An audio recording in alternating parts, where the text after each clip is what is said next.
नाज़रीन, welcome back to my channel.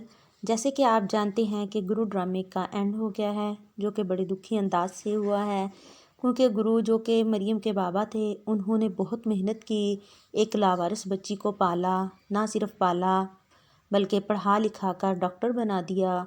उन्होंने अपनी हस्ती तक को मिटा दिया।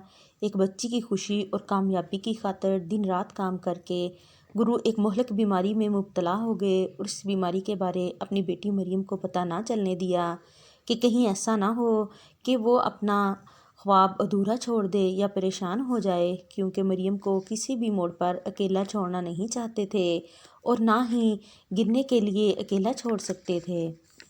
इस ड्रामे से हमें बहुत अच्छा सबक मिला है कि इस दुनिया में सिर्फ हम जैसे इंसान ही नहीं जो अपनी लाइफ किसी मकसद के तहत गुजारते हैं, बल्कि ख्वाजा सिरा भी हैं जो अल्लाह के बहुत प्यारे बंदे होते हैं, जिनको अल्लाह ने दुनिया में किसी न किसी मकसद के तहत भेजा होता है। जैसे कि आपने इस ड्रामे में देखा कि गुरु जो कि पहले शादी ब्याह पर डांस करते थे, बट जब उन्होंने एक लावारिस बच्ची को रोड पर पाया तो उसे घर ले आए। उस बच्ची की खातिर अपनी लाइफ ही बदल डाली, अपना नाम सितार रख लिया और मेहनत मजदूरी करके मरियम को पाला और ठान लिया कि इस बच्ची को डॉक्टर बनाना है। तो एक दिन उन्होंने अपना ख्वाब पूरा पाया। इस ड्रामे का दूसरा पार्ट एक बाप था जो कि चाहता था कि अल्लाह उसे बेटा दे।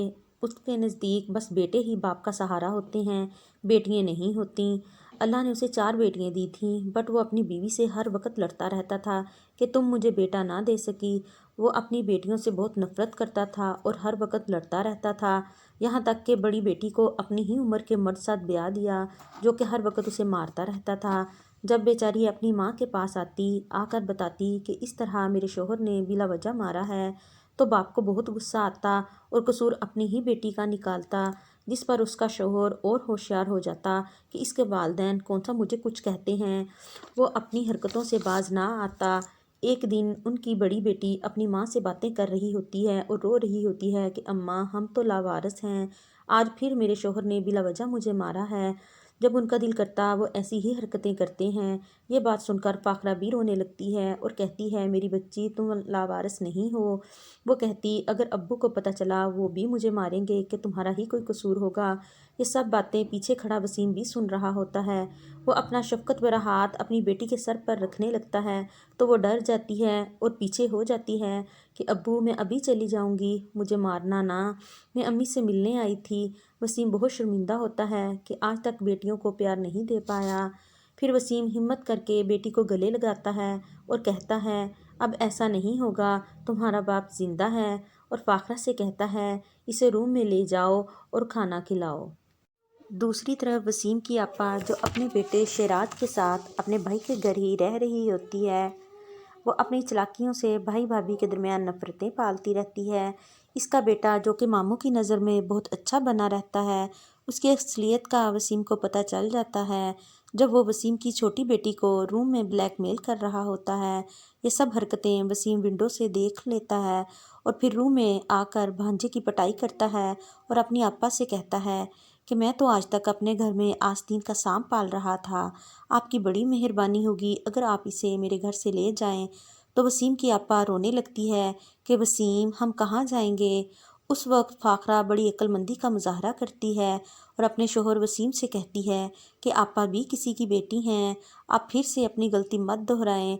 जिसकी गलती है सज़ा भी उसे ही मिलनी चाहिए, जो कि शेराज है।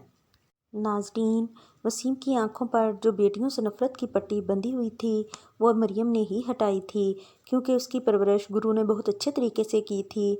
उसे गलत और दुरुस्त में फ़र्क करना बहुत अच्छे तरीके से सिखाया था। मरियम बहुत बार अपने घर आई थी कि वसीम साहब, मैं आपकी बेटी हूँ, बट वसीम अपनी आपा की बातों में आ जाते थे और मरियम की बातों पर यकीन नहीं करते थे। तो मजबूरन मरियम को डीएनए टेस्ट करवाना पड़ा ताकि उसके फुफ्फो और फादर को यकीन आ जाए। जब डीएनए रिपोर्ट लेकर अपनी फुफ्फो और बाप के पास आती है तो वो बहुत शर्मिंदा होते हैं। मरियम कहती है कि वसीम साहब, मैं बहुत बार आई, मुझे लगता था आप मुझ पर यकीन कर लेंगे, क्योंकि अपनों के खून में बहुत कशिश होती है, तो मैं आपकी बेटी हूँ। बट ऐसा नहीं हुआ। इंसान जज्बात पर और जज्बात अक्ल पर अक्सर हावी हो जाते हैं, इसलिए मैं सबूत लेकर आई हूँ।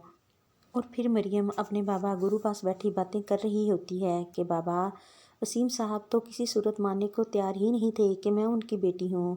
اور پھر گرو کہتا ہے کہ اب تو انہوں نے تمہیں گلے سے لگا لیا ہوگا، اور پوچھتے ہیں کہ مریم کب جا رہی ہو اپنے گھر؟ مریم کہتی ہے میرا گھر یہ ہے۔ گرو کہتا ہے بیٹا گھر وہ ہوتا ہے جہاں ماں ہوتی ہے، اور مریم فوراً بول پڑتی ہے کہ میرے بابا اور میری ماں آپ ہی ہیں، میں کہیں نہیں جانے والی، میرا گھر یہی ہے۔ ناظرین، آخر گرو اپنے خالق حقیقی سے جا ملتے ہیں۔ یہ صدمہ مریم اور ثریا جو کہ مریم کے چاچو ہوتے ہیں برداشت نہیں کر پاتے، وہ ٹوٹ جاتے ہیں کہ گرو آپ ہمیں اکیلا چھوڑ کر کیوں چلے گئے؟ گرو کے جنازے میں مریم کے امی ابو اور بہنیں بھی آتی ہیں۔ وہ سب جانتے ہوتے ہیں کہ مریم اپنے بابا سے بہت پیار کرتی تھی جو کہ اسے اکیلا چھوڑ کر چلے گئے ہیں، مریم کو ان کی ضرورت ہوگی، اور سالار ان کی والدہ بھی جنازے میں شرکت کرتے ہیں۔ لاسٹ میں مریم اپنے بابا کے نام سے ایک ٹرسٹ کھولتی ہے جس میں لاوارث بچوں کو پالا جائے گا، اور خواجہ سراغ کو کوئی نہ کوئی اسکل سکھائی جائے گی تاکہ وہ اپنے پیروں پر کھڑے ہو سکیں، انہیں دوسروں کے سامنے ہاتھ نہ پھیلانا پڑے۔ امید ہے ناظرین آپ کو یہ ویڈیو پسند آئی ہوگی۔ دوبارہ حاضر ہوں گی نئی سیریز کے ساتھ، تب تک کے لیے اللہ حافظ۔